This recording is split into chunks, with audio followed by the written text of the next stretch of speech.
All right, the old jail in Salem. This was built in 1813 to house prisoners of war from the War of 1812.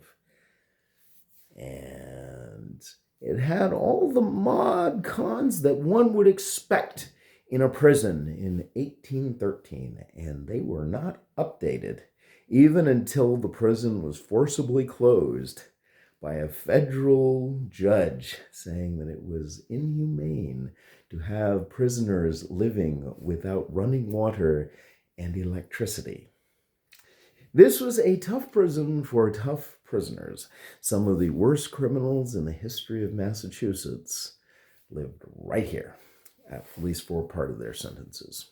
The Boston Strangler, here. Irish mob bosses, Italian mob bosses, rapists, murderers. Yes, Roger Crowninshield and the Knapp brothers. The Knapp brothers are hanged in front of the jailkeeper's house.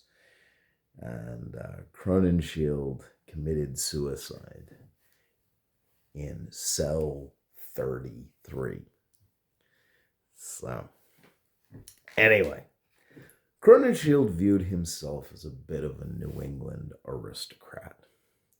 And just like the English aristocrats, he thought that he deserved to die with a silk noose. And not simply because he wanted to avoid the trial.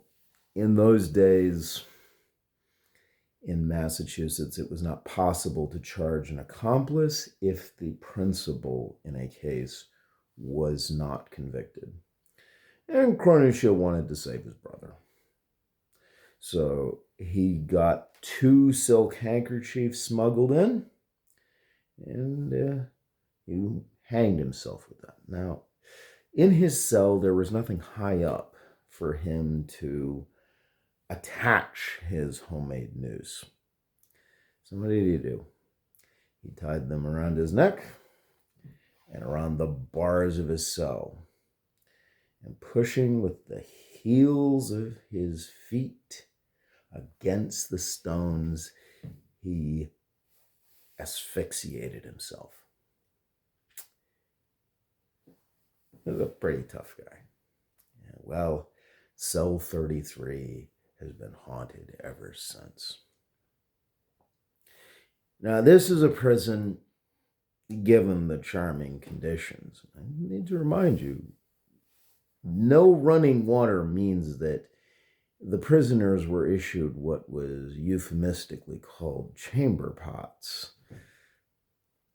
Yes, think 5-gallon drums like you would get at Home Depot. Not something pleasant to sit upon. Yeah, there's rumored that every time, it's a pretty nasty prison.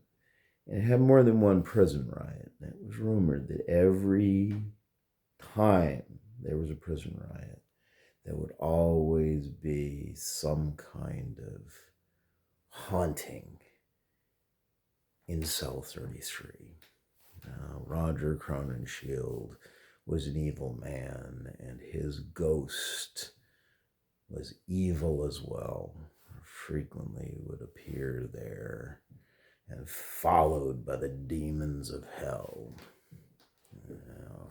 and other horrific things. It was once rumored that you could see all the hanged dead of the prison in cell 33 swaying back and forth like meat in a butcher's cabinet. Guards in the 1970s and 80s would refuse to do guard duty at night if they had to go by 33. So occasionally they'd even see a prisoner in there that shouldn't be, and he'd morph into something horrific. Yeah. And that wasn't the only place that was haunted in that prison, because eventually hangings were not conducted outside the prison walls. They were conducted in the basement. In that hanging room, eventually they were just moved out of Salem completely, and the area that had been the indoor gallows was torn out, and a shower was put in to occasionally bathe the prisoners. And they very quickly decided to never issue towels to the prisoners, because on more than one occasion the prisoners would hang themselves from the shower heads. Yeah. This is a place, even after it was closed, vagrants and drug addicts refused to go on this property. And it's rumored that even the few that did either disappeared or were found in a state that would be appropriate for the novel Carrie. But times move on.